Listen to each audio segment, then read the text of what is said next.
You may be seated. Firebirds, welcome.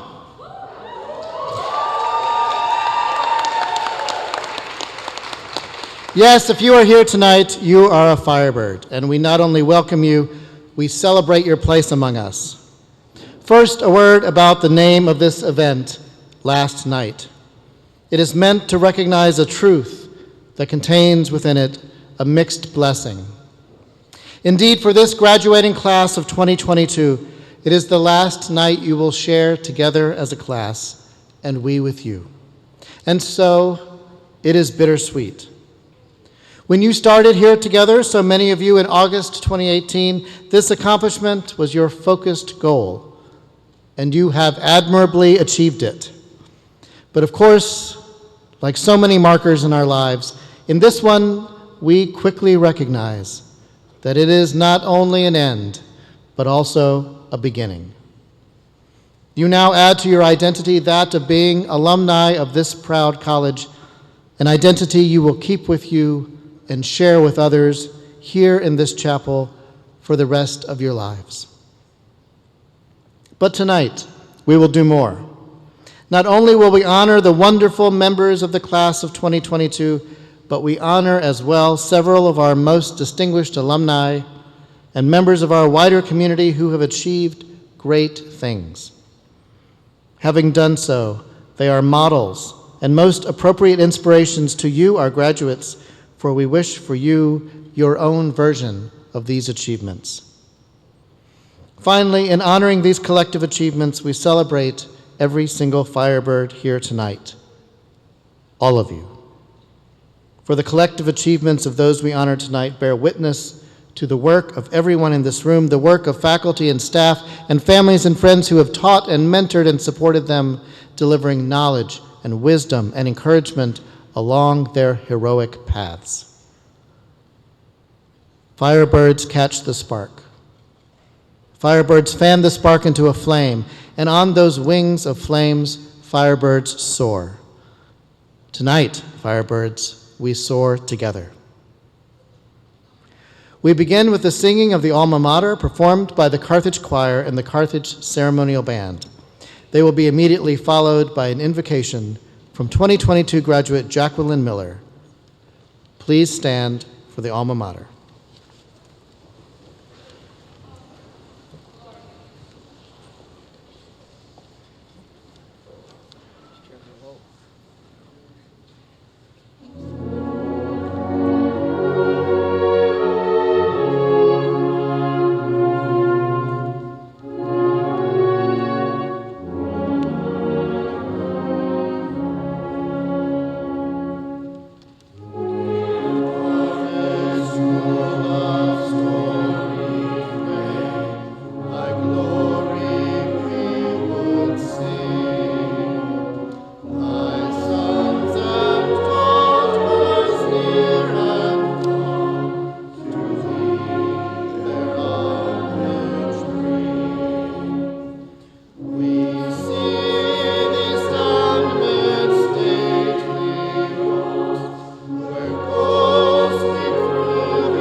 Gracious and loving God, We thank you for seeing us through this time of our lives in college and at Carthage and for its completion.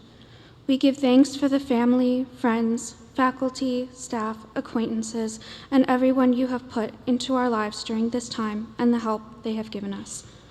May God bless and guide each and all of these graduates in our lives to come. Bless us with people who will continue to help us along our way. We ask for blessings on those at Carthage we leave behind and those who come in behind us. Bless the friends from whom we part and those we'll keep for life. May God grant us integrity and character in all aspects of life, and that we may face any hardship to come with strength and grace. Grant that we use all we have learned here to make a kinder and more just world, serve others, and treat all with dignity and compassion. Amen.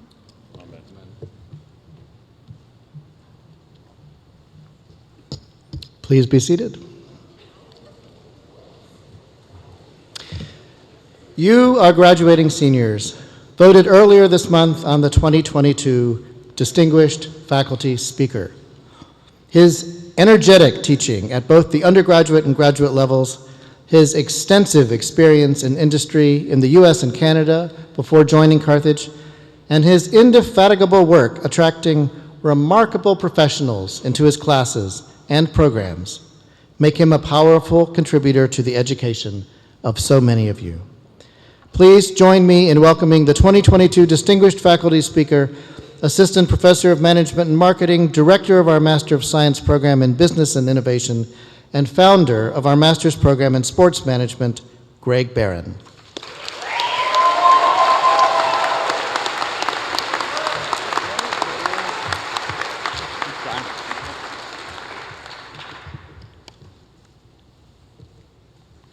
Hey, good evening, everybody. Hello, Carthage class of 2022. I am thrilled to have the opportunity to celebrate with you this evening.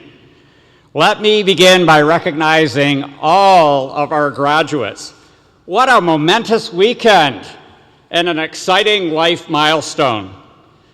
Graduates, as you look forward to the next chapter in your life, exciting adventures, relocating to a new city, embarking on your career, or continuing your education, be sure to reflect back on your Carthage experience and remember what you have actually learned here and how you will continue to be curious, develop strong and constructive points of view, and become thought leaders in the work you choose to do.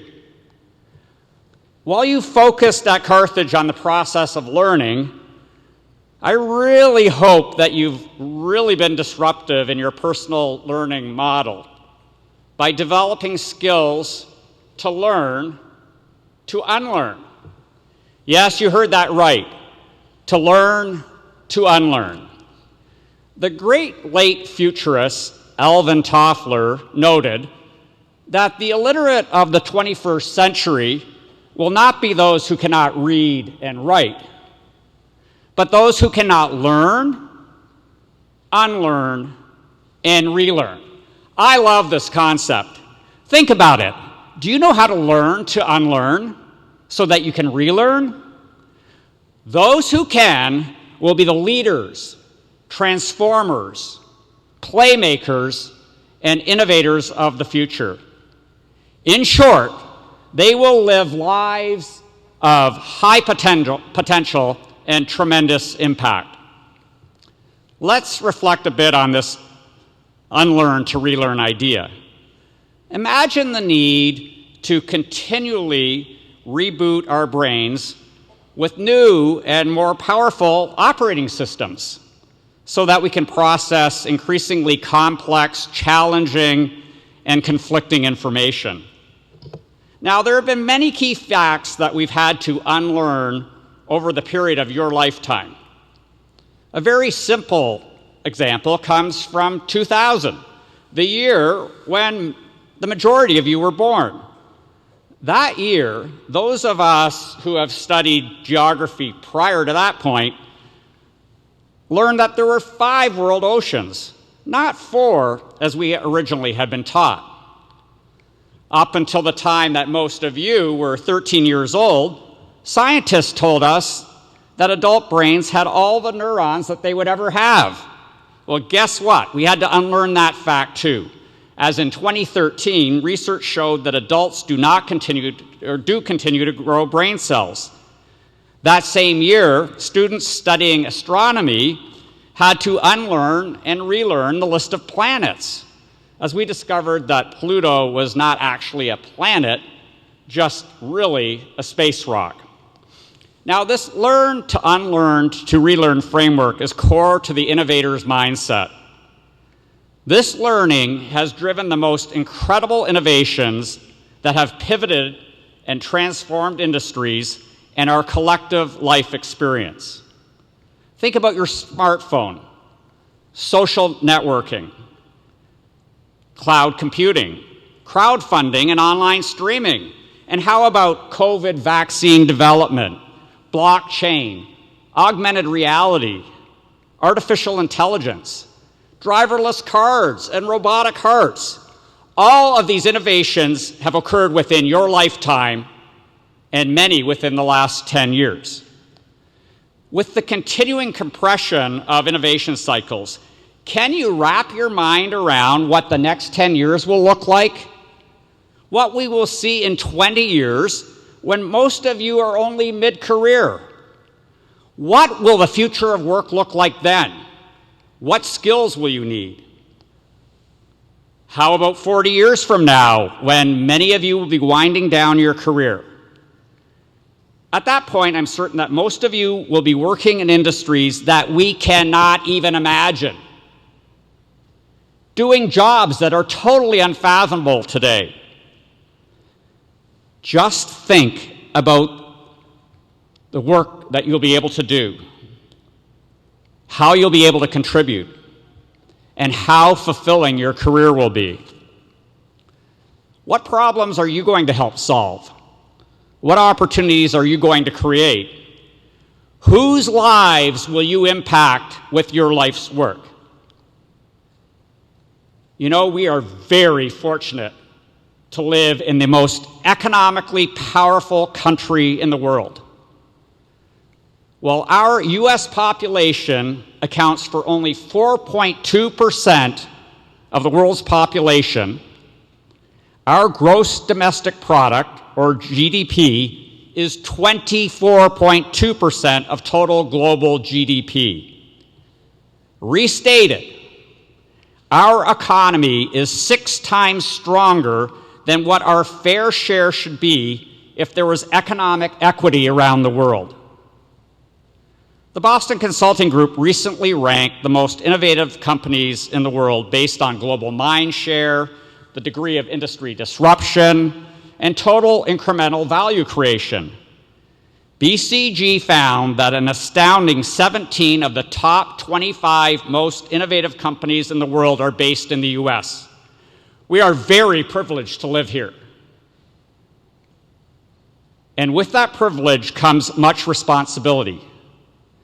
Responsibility to use our education, our skills, and our talents wisely, to be selfless, to care about others. Make your work your vocation. Dive into areas that you are passionate about and make the world a better place.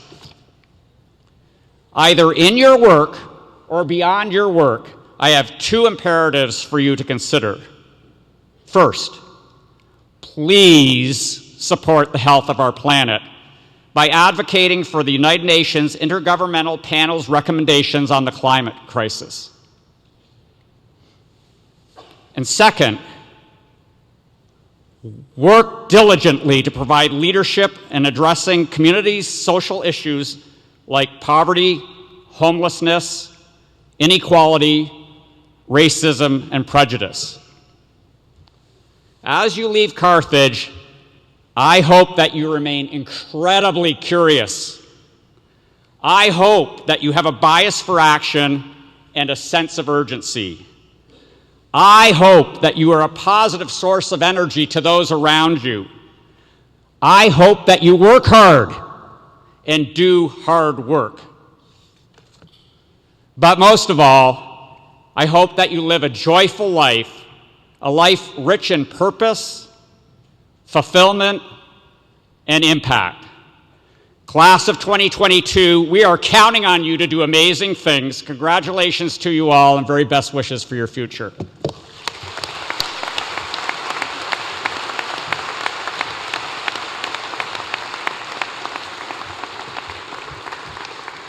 Thank you very much, Professor Barron, and hello, class of 2022. It is indeed a pleasure of mine to be with you this evening. You will soon join the ranks of Carthage alumni, an amazing community of which I am a proud member. It is a truly accomplished community of individuals who have made their mark on virtually every field of endeavor and whose efforts have served and bettered the lives of so many. To be recognized as a distinguished member of this community, one must pursue one's vocation to an extraordinarily high level, and in doing so become one of the true difference makers in our society. Those whom others seek out for solutions, depend on for guidance, count on to follow through, and rely on when the stakes are high, the going gets tough, but the job gets done. In this context, it is my distinct pleasure to recognize the 3 recipients of the 2022 Distinguished Alumni Award, Dr. John Danley, Barbara Dale, and Brian Peccarelli. These alumni represent the very best of Carthage. I begin with 1980 alumnus, Dr. John Danley, Jr.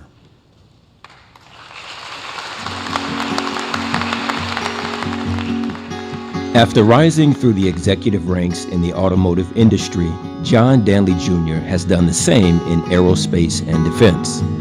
The 1980 Carthage graduate knows good leaders can thrive no matter what product or service they provide. That's because the engines of commerce run neither on diesel nor rocket fuel. They're people-powered. John absorbed that lesson from mentors like Andre Trotter at Lockheed Martin, where he's a senior director. So what can I say about Dr. John Danley Jr.? Well, 2 words: John leads. Whether that is enterprise strategy, his executives, or his growing and geographically diverse organization. He mentors not only within his team, but also other executives have asked John to mentor members of their teams. But his leadership of people has truly paid the most dividends. Like most black students of the era, John's parents found their educational growth stunted by a segregated system.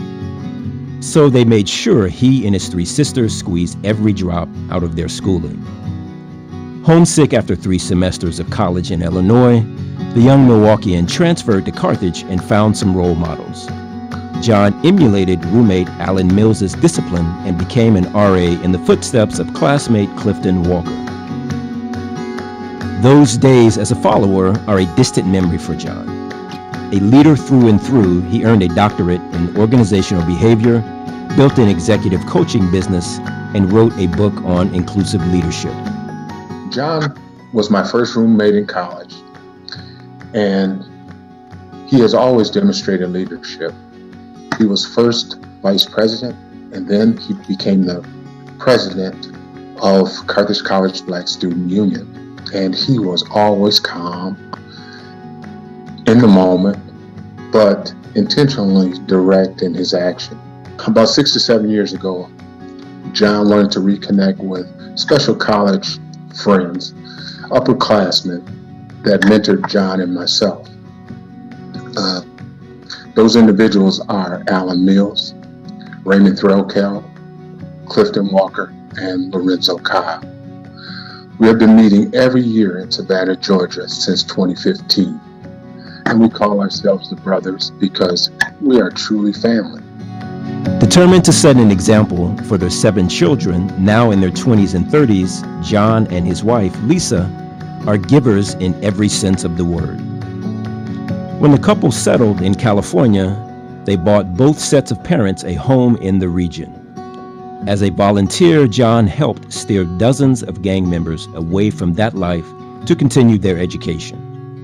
I do feel very blessed to have a husband with all of these wonderful qualities. I mean, he's not perfect, but he's pretty amazing. I love how if our kids call and they're struggling with something or they need help, the first thing he says is, "Hey, do you need me to come out there?" And if they were to say yes, he would do it in a heartbeat. And that's the kind of person John is. But I don't think this is just how he is with family. He's like this with his friends and his colleagues. If it's in his power to do it, he's going to help them if they need help. So that's just who he is, and I love that about him. While people of color and women remain woefully underrepresented in executive offices, John's staff is diverse by design. In fact, he goes a step further to ensure everyone has a voice. That commitment to equity and inclusion extends to Carthage, where he serves on multiple committees and sees the college as a trendsetter. The feeling is 100% mutual. Congratulations to John Danley Jr., 2022 recipient of the Distinguished Alumni Award.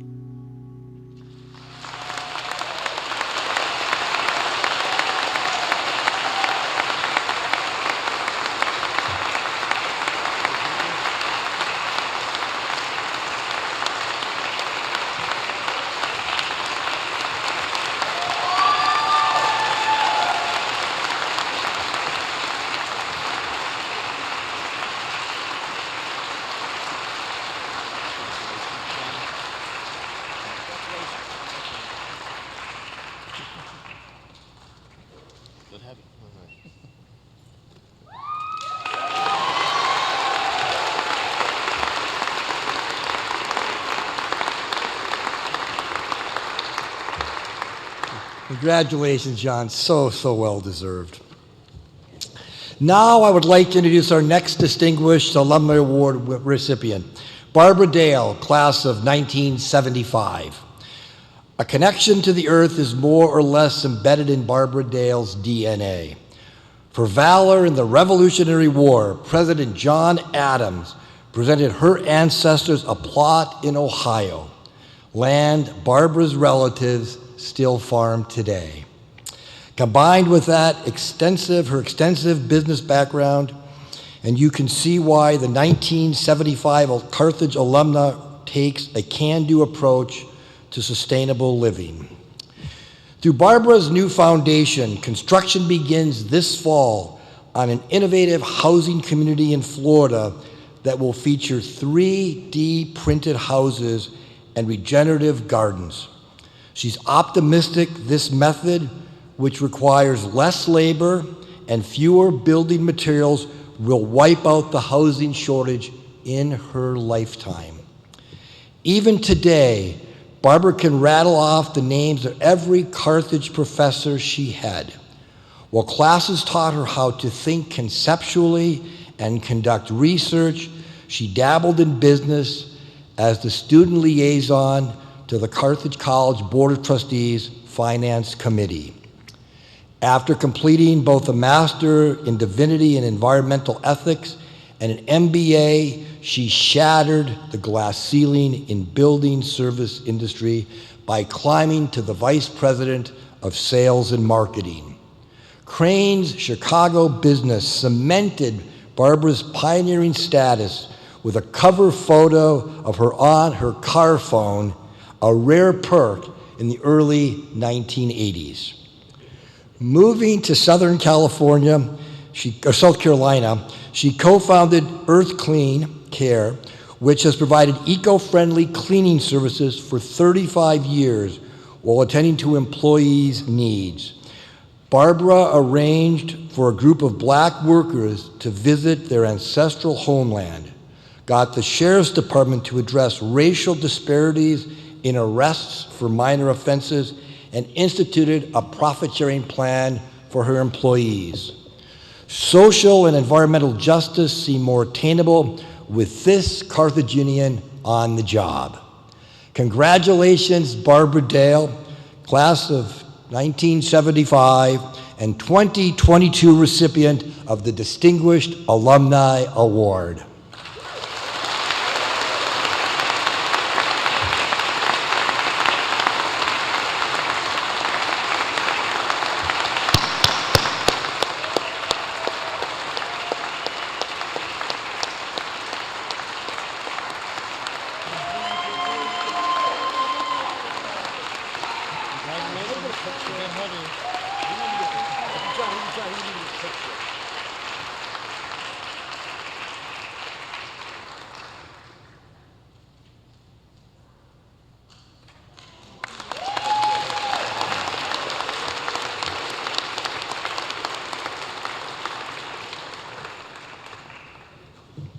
Congratulations, Barbara.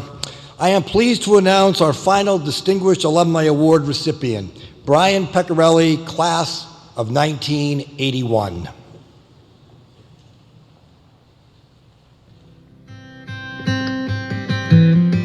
In today's restless job climate, Brian Peccarelli is a rarity.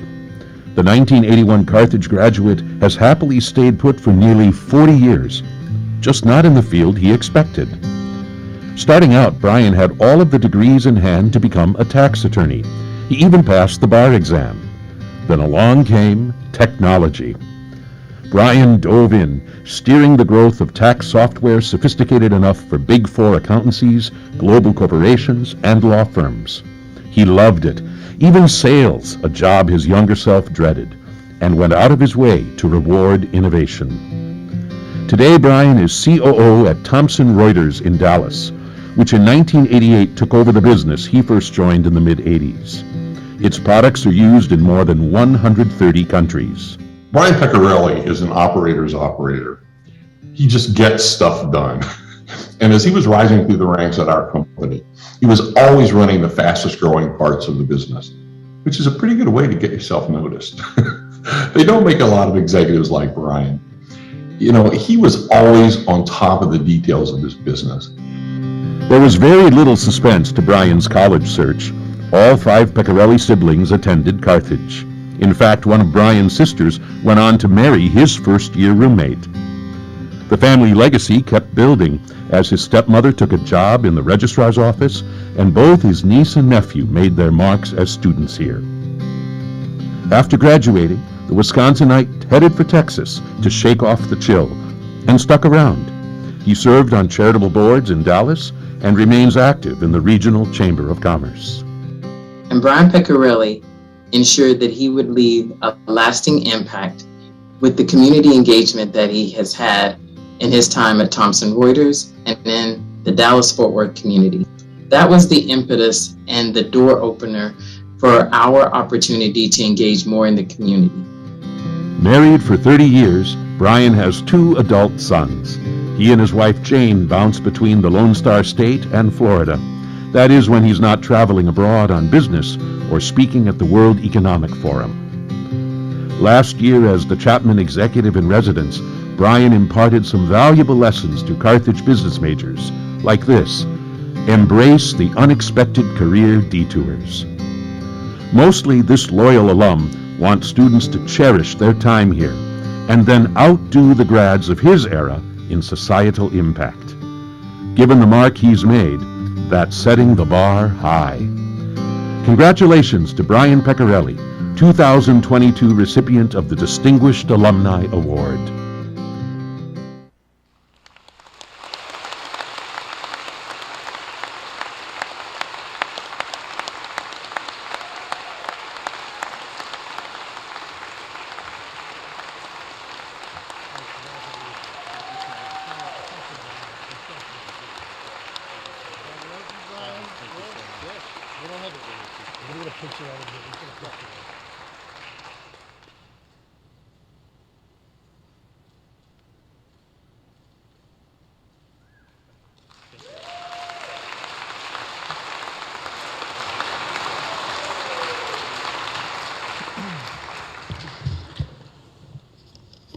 It is now my honor to present the highest award bestowed by the college.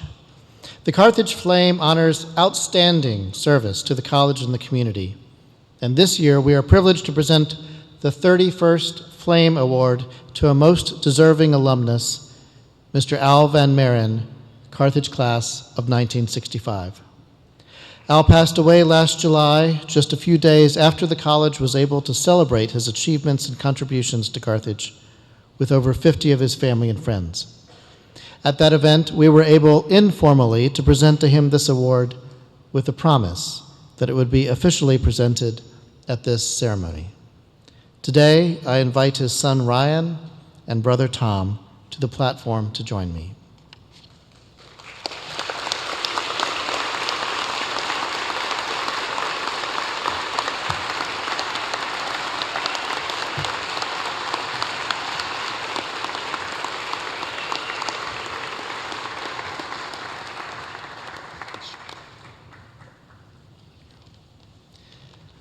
Alvin Marin, Carthage class of 1965. Your father and brother was an educator, entrepreneur, and compassionate Carthaginian. As an educator, he spent 3 decades teaching at Wilbur Wright College in the Chicago area before earning his degree from Carthage in business and economics. As an entrepreneur, Al invested in several small business ventures and watched them thrive and grow throughout the years. His entrepreneurial spirit extended even into his retirement, where he operated Al's Pacas, a small alpaca farm in Harvard, Illinois. He served as a member of the Alumni Council for nearly 20 years. He received the 2001 Distinguished Alumni Service Award, and he volunteered countless hours of fundraising and friend-raising on behalf of the college. The name Van Marin is a familiar one on campus, as you will see it displayed on classroom 205 in the A.W. Clausen Center, the N.E. Tarbell Arena Conference Center, and the Art Keller Field Skybox. Al was fond of saying that his involvement with his fraternity, athletics, Circle K, and academics at Carthage while a student helped shape the training, perseverance, and sense of loyalty that laid the groundwork for his success. Al was a member of all 4 giving societies at Carthage: the Leadership Giving Society, the Enduring Gifts Society, the Alfred Park Loyalty Society, and the Denhart Society. But he often claimed that his proudest badge of honor was his Carthage class ring that he wore for 56 years. Ryan and Tom, today the Carthage community pays its highest tribute to Al, whose unflinching dedication and generosity to his alma mater made him a truly extraordinary Carthaginian.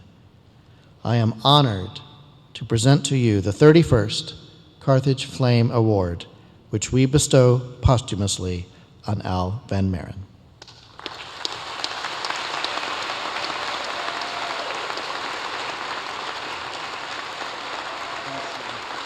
Can I say a few words? Thank you. Thank you.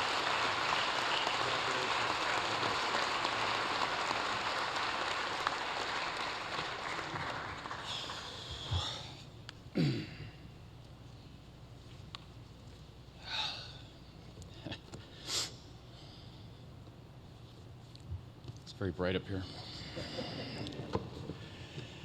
Good evening, esteemed Carthage students, faculty, and alumni. Albert Einstein said, "Try not to be a man of success, but rather a man of value." And Albert Van Marin was indeed a valuable man. Now, some of you may recognize the name Al Van Marin from around Carthage, and if you were fortunate enough to know the person Al Van Marin, then you were truly blessed. My father and his brother, Tom, came from humble and modest beginnings. He had his fair share of troubles, and so when Carthage came knocking, he answered. My father always said that it was because of Carthage that he believed he was given another chance, a second chance. Carthage stoked the fire, the flame that was inherent within him. Through Carthage, he refocused, He dedicated himself and he chose the path he wanted, and he never looked back. That flame within him only grew more vibrant, and if you knew him, you know exactly what I'm talking about. My father was the kindest, most grateful, and most giving person I have ever known. And although he utilized these attributes in all areas of his life, there was one application he valued the most. And it was not in his multitude of business ventures. It wasn't in the pursuit of financial gain. It was people.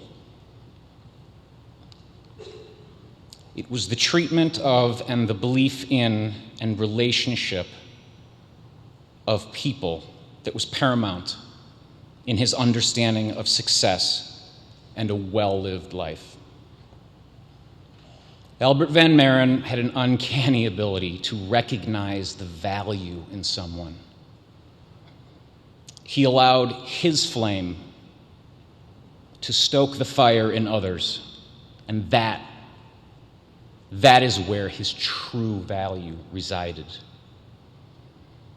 My father always remained dedicated and involved with Carthage, as he considered Carthage a family. He gave back a great deal to this fine institution from which he was given so much. He did that in appreciation and in an effort to aid all of you in becoming valuable people, because that is what Carthage did for him.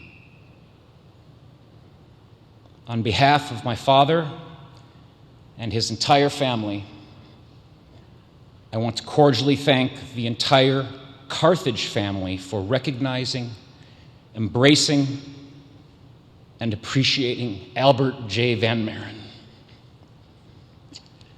I am humbled and honored to accept this prestigious award on his behalf. Thank you.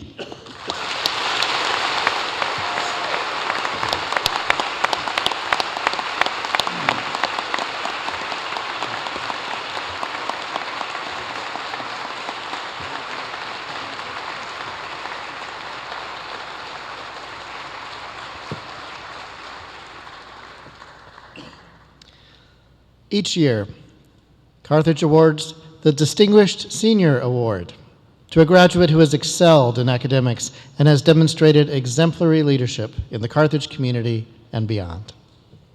This year's Distinguished Senior is from Kenosha, Wisconsin, and graduates with majors in both political science and theater performance. Her passions at Carthage have included leadership in Model UN and extensive participation in the theater program, acting and directing in plays and musicals. She's been recognized in multiple categories at the Kennedy Center's annual American College Theater Festival. Beyond campus, the senior has served as a tutor with the Kenosha United Way, completed a creative development internship at Disney, and was herself a performer at Disney World. The senior class address will now be given by the 2022 Distinguished Senior. Please join me in welcoming Natalie Law.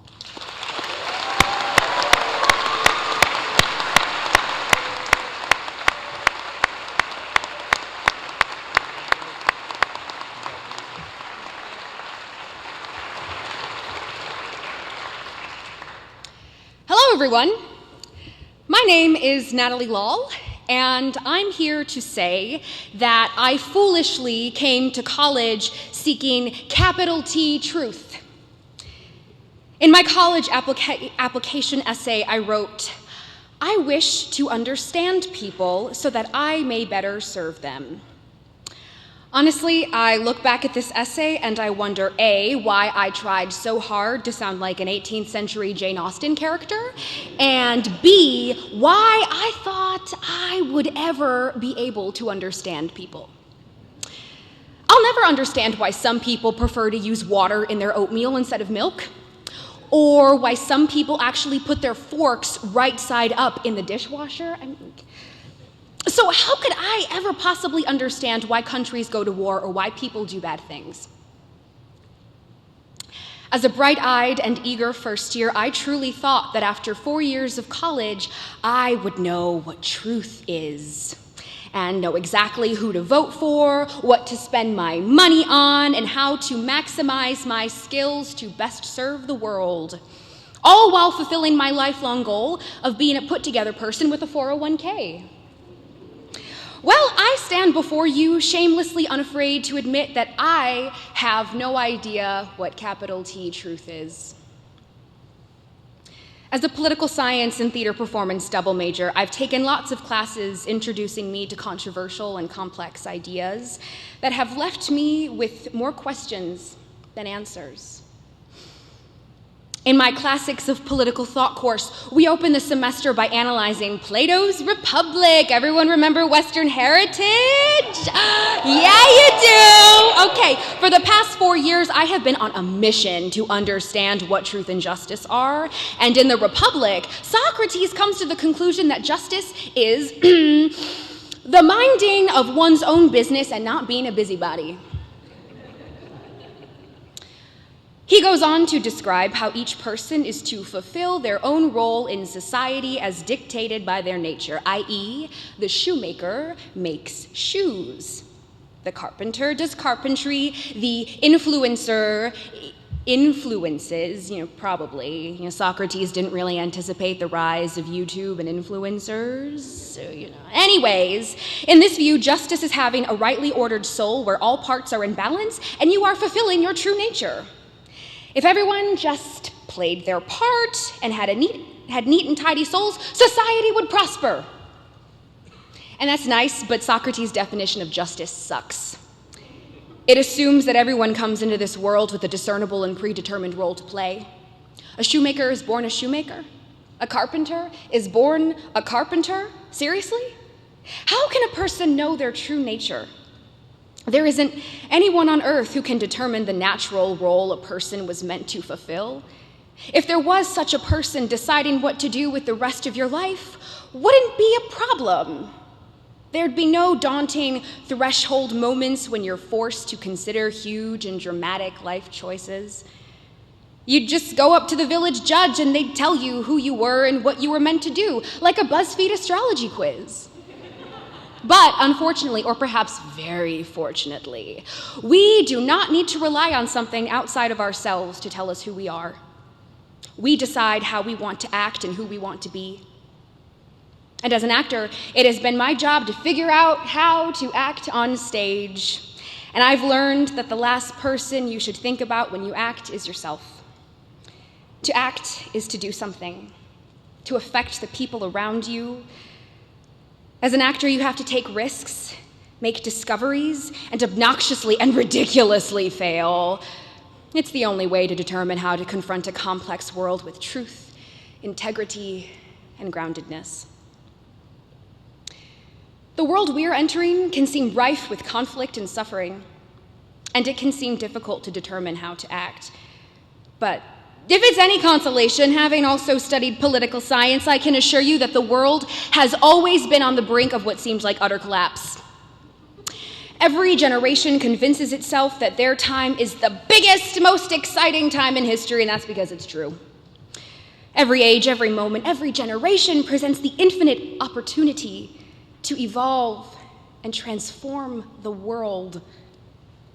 And while it would be nice to live in the world Socrates describes, where everyone knows their true nature and can focus on rightly ordering their souls and positively contributing to society, we live in a world that is so much more colorful than that.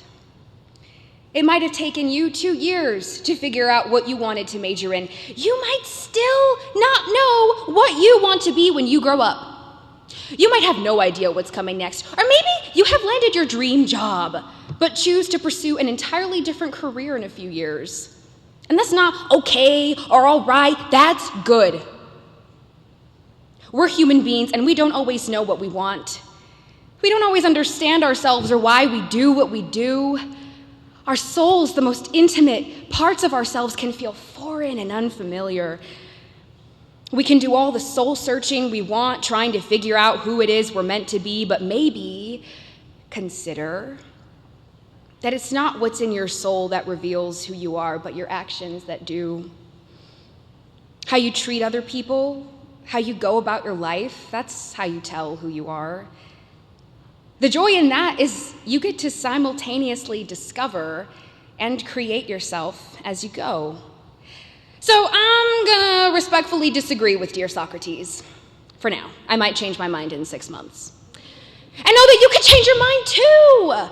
Our desires and ambitions change and evolve, and what can feel true and right today might be different than what feels true and right tomorrow.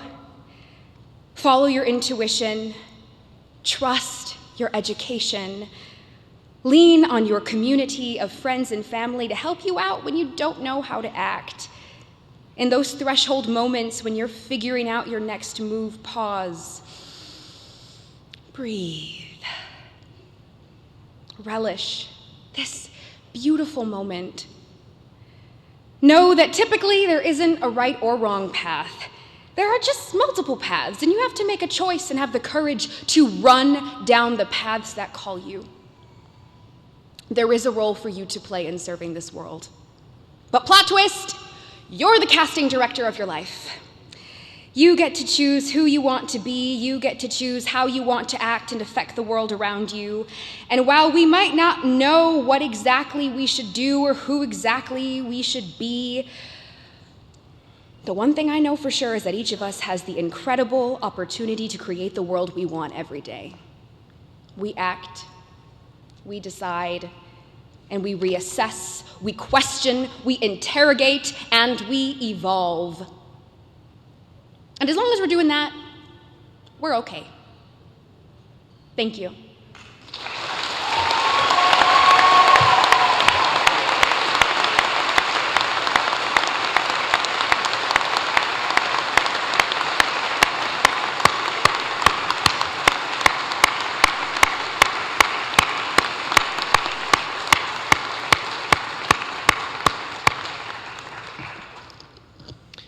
At this time, I would like to invite Mr. Nicholas T. Pinchuk to join me. And I would also like to invite the Chair of the Board, Jeff Hamar, and Provost David Timmerman to join me as well.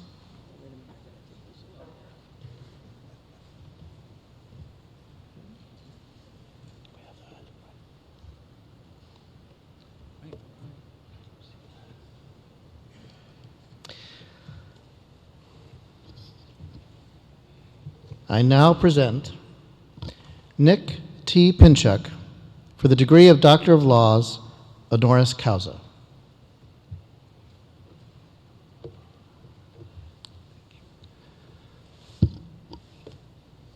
A son of Troy, New York, you stood out from your peers both as a student and an athlete. You were recognized early for an unusual, capacious, and powerful mind, and for your athletic prowess on the field. It was to Rensselaer Polytechnic Institute's gain and MIT's loss that MIT had no football team at the time. And so you enrolled at RPI, the oldest technological university in the English-speaking world, in the class of 1968, and played for the RPI Engineers, ultimately receiving both a bachelor's and a master's degree in electrical engineering.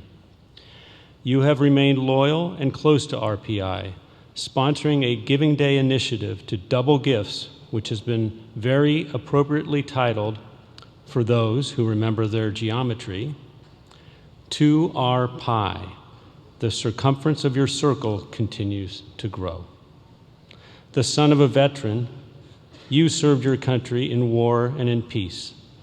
A member of the Army Signal Corps in 1970 and 1971, you served in Vietnam, reaching the rank of captain. You also gave your expertise to the development of the Viking probe, which reached Mars in 1976, the same year you graduated from Harvard Business School with an MBA. A keen student and observer of national and organizational cultures, you spent years as a resident of Asia during your time with the Carrier Corporation, holding numerous executive positions across its international operations, and earlier worked in Detroit for the Ford Motor Company in both financial and engineering positions. Bringing a questioning mind and a perceptive eye to wide experience, you have gained a deep understanding of effective and moral leadership and the roles of conviction, commonality, and constraint. You have been widely and nationally recognized for that understanding and have been regularly asked by Bloomberg, CNBC, and the Wall Street Journal, among others, for your insights on the global economic scene. Known as the nation's foremost and respected champions of the American worker and the American workforce, you have been a strong advocate for arming everyday American people with the skills they need to win the global competition for jobs. You were inducted into the Manufacturing Hall of Fame by Industry Week for your successful efforts leading the American manufacturing renaissance. You were named Champion of the Year by Skills USA for your extensive support for the growth of a skilled American workforce. You serve on the board of the directors of the Columbus McKinnon Corporation, the National Association of Manufacturers, the Council on Competitiveness, the Manufacturing Institute, the Manufacturing Alliance for Productivity and Innovation. And nowhere has your leadership and understanding been put to greater impact than at Snap-on Tools. You joined in 2002 as Snap-on's Senior Vice President and President for Worldwide Commercial and Industry. In 2007, you served as President and Chief Operating Officer. You were elected President and Chief Executive Officer in 2009, and you were elected Chairman of the Board. Under your leadership, Snap-on has grown to an over $4 billion business, employs nearly 13,000 workers worldwide, operates in over 130 countries, and has paid a quarterly dividend without interruption or reduction since 1939. You have enlisted people around the world in producing products of unparalleled quality that matter everywhere lives are at stake, from cars to planes to space stations. And in doing so, you have sustained and expanded that corporation, founded in 1920 and headquartered in Kenosha since 1930, which has been vital to Kenosha and to Carthage College, where you have served as trustee since 2011. Nick Pinchuk, your achievements and service are worthy of Carthage's recognition with this honorary degree, and it is our privilege to honor you with this doctoral hood.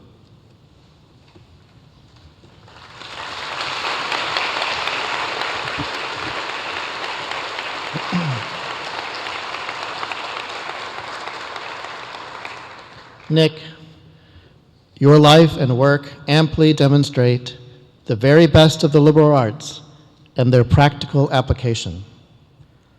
Your action and impact exemplify the very best of what a vocation in this life can mean. Your generous advice and counsel have aided so many in advancing our nation and its society. We are indeed fortunate, and I especially, to call you a friend. By the authority vested in me by the Board of Trustees of Carthage College and delegated to that board by the state of Illinois, I do hereby confer upon you, Nick Pinchuk, the degree of Doctor of Laws, honoris causa, with all the rights, privileges, and responsibilities thereunto appertaining, of which this citation shall be a permanent witness.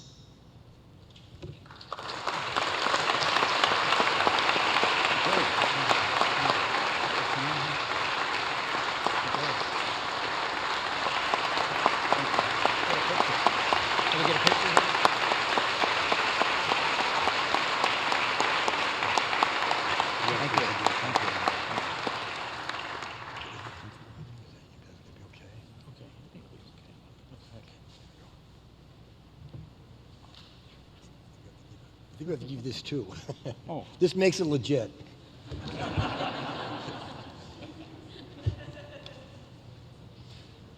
Free pizza at Domino's.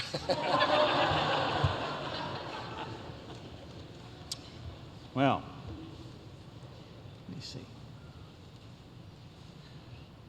Thank you, John, President Swallow, for that very kind. But you know, Lee, my wife, is here, and she knows how hyperbolic that actual discussion was. You know, it's a big exaggeration. I have to thank you for that introduction, and I thank the Board of Trustees for this degree. But you know, I'm just an engineer toolmaker. I'm so pleased to be here at the celebration.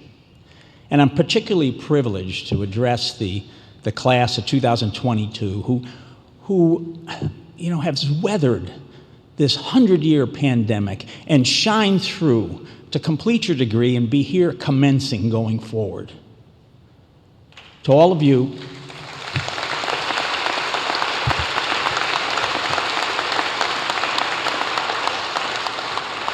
to all the graduates, to the parents, to the families, to everybody who supported the graduates here that allowed this day to happen, you have my congratulations. You know, my message is pretty simple. It is like this, is that you're beginning a journey which will last decades. And for sure, your contributions have only started to begin. But I can assure you that the world is watching you. This is your time. Make the most of it, because it will author a great career, and it's essential to the prosperity of America. You can count on that. You know, all of this has made me kind of nervous. The last time I spoke to an audience of such scholarly eminence, it was interesting, you know. I delivered my remarks, and when I finished my remarks, the faculty there in attending rose in mass, and by acclamation awarded me another honorary degree, Master of Anesthesiology. Apparently I had, in that occasion, sedated the audience in then record time for that institution. I'm going to try to do better today, you know. I don't know if I can achieve better. It's true. You know, before I start this, I got to tell you how important Carthage is to this area, to Kenosha, to Snap-on. Snap-on's a company who's been now around for more than a century, 100 years of prosperity. And one of the reasons we've had this is we have power of place. We've benefited from being here in Kenosha, and a key element of that has been Carthage College, its graduates, by extension, all of you. Carthage College graduates have been the wellspring of the energy and capability of our company. This is why I'm so happy to get this degree and to be here among you this evening. It's special. And this, after all, is a commencing, you know, a kind of beginning for all of you, a looking, even though you may think it's an ending, it's a beginning, and you're looking forward. And these kinds of things, you try to ask yourself, well, how am I going to become a success? And many people have opined on this. But my favorite is the 19th century philosopher Ralph Waldo Emerson. He said, if you laugh much and often, if you gain the respect of honest critics, if you endure the betrayal of false friends, but most importantly, if just one person is better off because you have lived, you have made a difference. And this is to have succeeded. It's an important thing for life. I've always lived by it. And I can tell you, I'm going to try to tell you some perspectives on how I think going forward you can be successful and make a difference. I know you have a lot of understanding of that based on your days here at Carthage, but I'm going to try to give you my perspective. But before I do, I want to give you a little background. You know, Snap-on has 34 factories around the world, and we do business in 130 countries, and I visit many of them. And based on those visits, I can tell you without qualification, without equivocation, without question, that America is still the greatest country on this planet. I can tell you that. And you know, it's especially clear. Now, we have problems. We have a lot of problems. We have things we have to improve. But in fact, we're still the best. You know, certainly if you look at it today and you compare us to Russia with its lack of moral compass, authored by I don't know, centuries of autocratic leadership, or just China recently with bureaucratic overreach, born out of 7 decades of communism. You can see how strong we are. And Snap-on is, the U.S. America is special on a philosophical level. And that is, we celebrate a special commonality born in belief. Why are we Americans? Because we believe. We hold these truths to be self-evident, that all men are created equal and endowed by their Creator with certain inalienable rights, and among these are life, liberty, and the pursuit of happiness. And you can see that uniqueness celebrated all over this country, right here in Kenosha, with the display of the stars and stripes ubiquitously and voluntarily in a way that no other country in the world does. We're also exceptional on a physical basis. And eminent historians have pondered this, and they've asked, why has America been ascendant all these days among other countries, especially among the countries of the Western Hemisphere? And they have been unanimous in their conclusion that they've declared that America is unique, America is special, because it is the land of the free, where many people from sea to shining sea take advantage of that freedom to act, to contribute to a team, to lead others, to move society forward in progress, and to raise energy in crisis, meeting things like discouraging recessions, troubling wars, and most recently we've seen it, meeting once-in-a-100-year viruses. You see, Emerson was right. America is special because we have people who make a difference. Everyday people who do extraordinary things, big and small acts. But make no mistake about it, America is driven forward by those individuals. That's what makes us special, those who make a difference. President Swallow calls these people practical heroes, people we can rely upon. And so they are. And he further says that Carthage College, with its atmosphere and its culture and its curriculum, creates these everyday heroes. And I agree.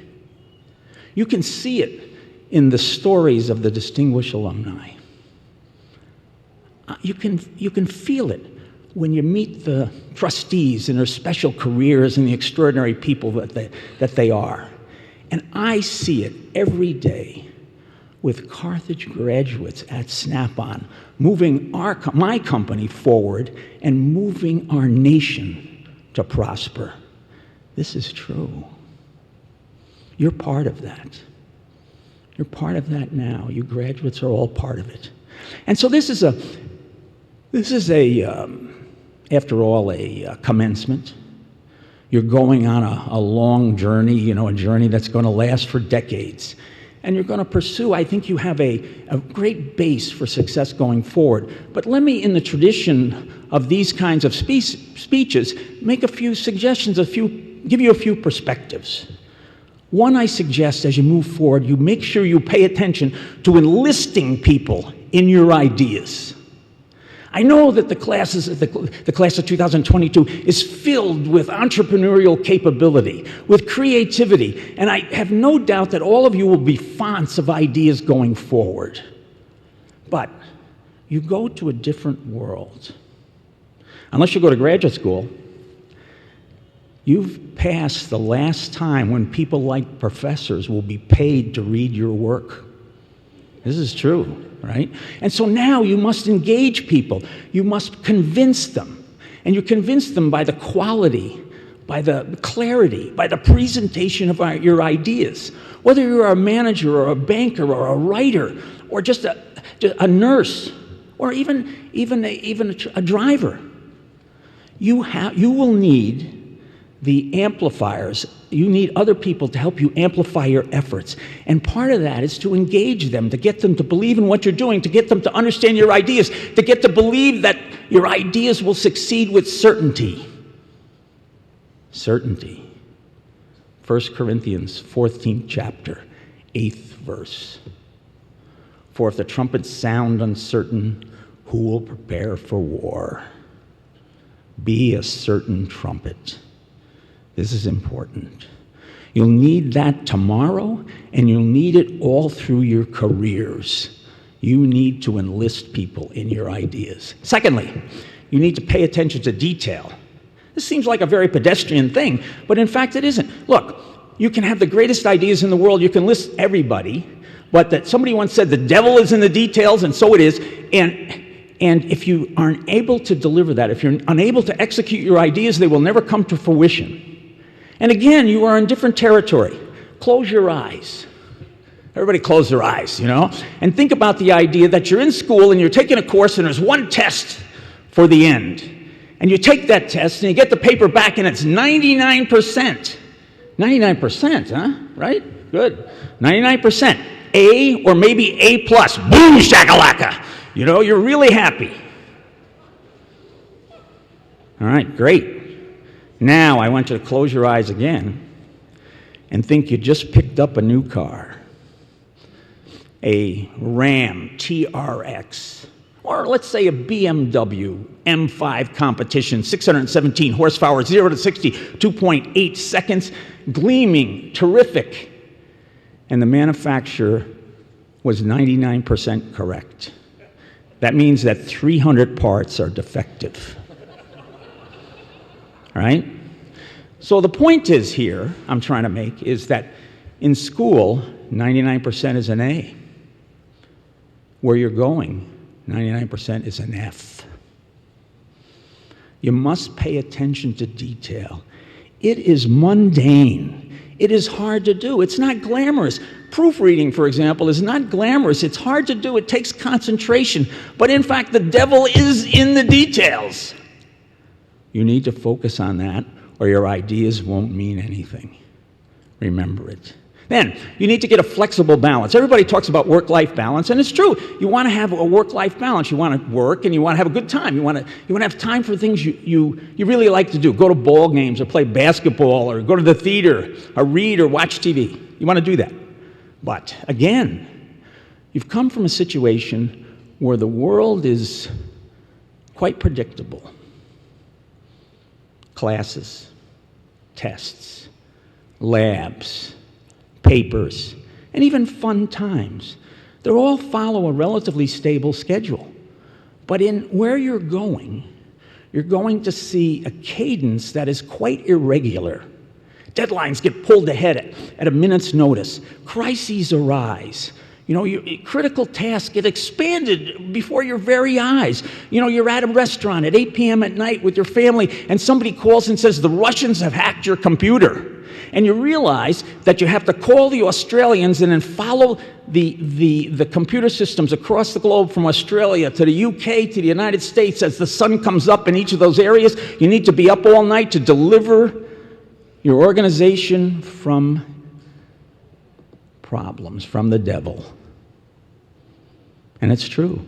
And you will be judged, and we all are judged by our ability to handle those surprises. That's what people judge us on. So you need to, like they used to say in the Civil War, respond to the trumpet and ride to the sound of guns. Be able to turn on the afterburners of effort to focus on the problem with alacrity as they arise. Find a flexible balance to be able to adjust to that. You're going to a place where things happen. And then finally, be curious. You may have heard this before, but I think it's probably a very important thing. You have a great knowledge coming out of this, but the world will evolve many times while you're working or while you're going through your life. And by asking that magical question, why, you can stay ahead of it. Ian Leslie wrote a book called Curiosity. He said it was the primary and ascendant virtue. And I have to say that at Snap-on, we look for that characteristic as the number one thing we like in our hires. It's true. It's almost like calculus. If you think about Isaac Newton and calculus, he basically said you can take complex curves and break them down to an infinite number of simple figures. and then add them all up, and it will allow you to analyze difficult problems later. Well, curiosity is sort of like that. You keep adding to your knowledge bit by bit by bit, and when complexities hit you, you know how to deal with it. You go forward with a tremendous reservoir of knowledge. Keep it future-proof by invoking the calculus of curiosity. So that's sort of my message is in there, is that you're going forward and you want to make a difference. You want to be a success. You know a lot. You've got a good base. But make sure that you pay attention to enlisting others in your idea. Everybody is a salesman at every level. Secondly, pay attention to detail. The devil really is in the details. Be flexible in terms of your schedule and your balance. Ride to the sound of guns. And then be curious. Ask why. And you will succeed. So you're going forward, and I imagine from here, if you're not going to graduate school, you're looking for a rewarding job. And then you're going to look for a satisfying career, and then hopefully you'll make a successful life. It's the work of decades. And I have one final suggestion, one final perspective over that. You know, when you go from here, you will be, and again, commencing on a career that will last for a long time. And you probably expect that most of the things are going to happen toward the end of the career, your biggest contribution, and that may be true. You will be asked many times over that, you will be challenged many times over that long career to make a difference. But you'll also be challenged in the very near term. And that will be really important because the world is watching. Believe me. And the reason is because when someone tries to understand, the future of any country is based on the confidence that the various investors in that country have in the future. And there is no greater driver of future confidence, and that is the capability and the energy and the effort associated with its young. Therefore, this is your time. The world is watching. You've been trained to be a special person, to make a difference. To the extent you exercise that training, and you do make a difference every time, America will continue to be seen as the most ascendant country in the world. This is true. This is your time. Make the most of it. To the extent you do make the most of it, it will create a successful career for you, and it will be essential to the prosperity of America. I guarantee it. Now let me just close by saying this. I know these are tough times. These have been tough times. And your years at Carthage have been marked by tremendous variation. You may be one of the most seasoned classes ever to graduate. So for your earning of a degree against the headwinds of this once-in-a-100-year global virus, you have my congratulations. For your embarking on this exciting quest, this commencing on this career over these decades that is going to be exciting. You have my admiration. I wish I was doing it now. And then, for making the most of the opportunity you have, for understanding that this is your time, for making a difference, for joining the legion of real American practical heroes, for assuring the ongoing prosperity of our nation. You have my thanks. Good luck and have a great last night at Carthage.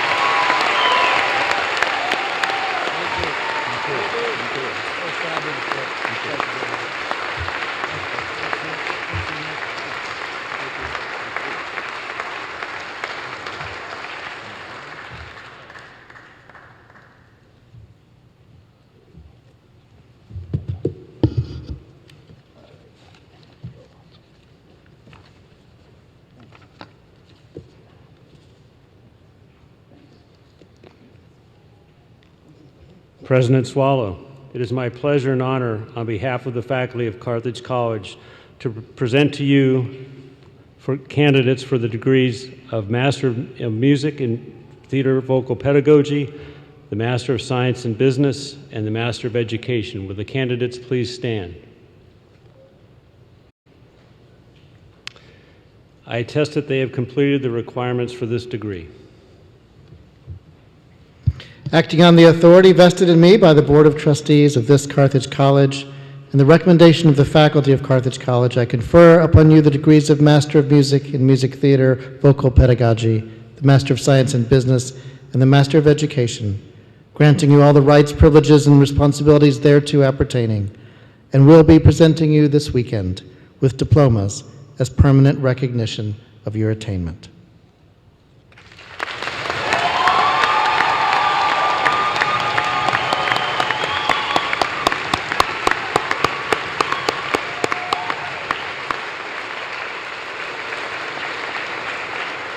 Will the candidates for Bachelor of Arts and Bachelor of Science in Nursing please stand?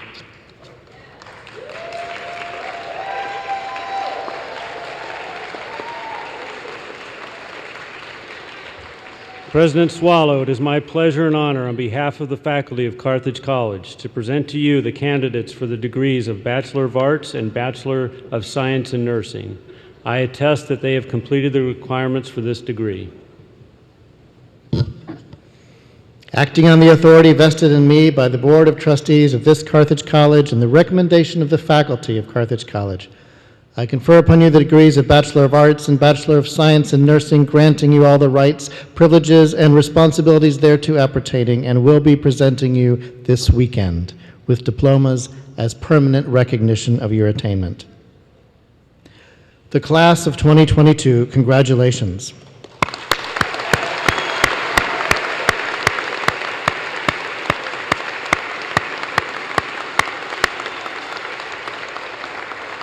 I salute you. I salute you, the remarkable class of 2022. I look forward to the moment this weekend when, at a time specially for you and in the presence of your family and friends, you will cross the graduation stage and receive your diploma. And as you leave this chapel, then, you will go forth into the world. We will earnestly await your return to tell us the stories of what each of you has grown to become. I salute you, our distinguished alumni, recipients, and thank you for the inspiring example you set for us all. And finally, I salute you, Nick. Thank you for the tremendous impact you have had on this college, on the community of Kenosha, on our country, and on the world. My heart is full, and I know yours is as well. To end our last night's ceremony, the Carthage Choir will perform Carthage's traditional choral benediction, the Blessing of Aaron.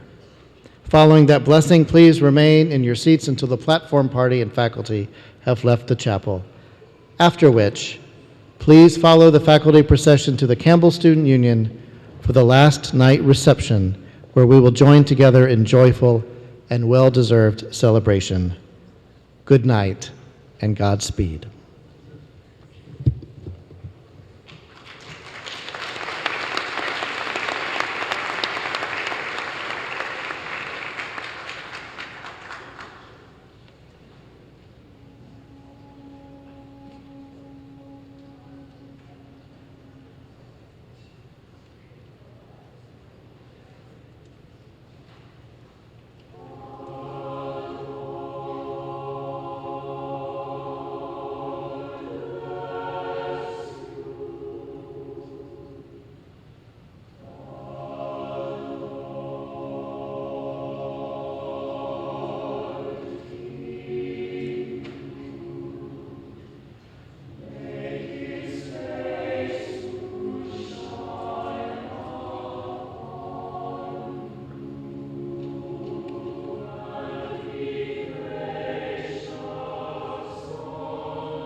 He's coming. John's coming back too.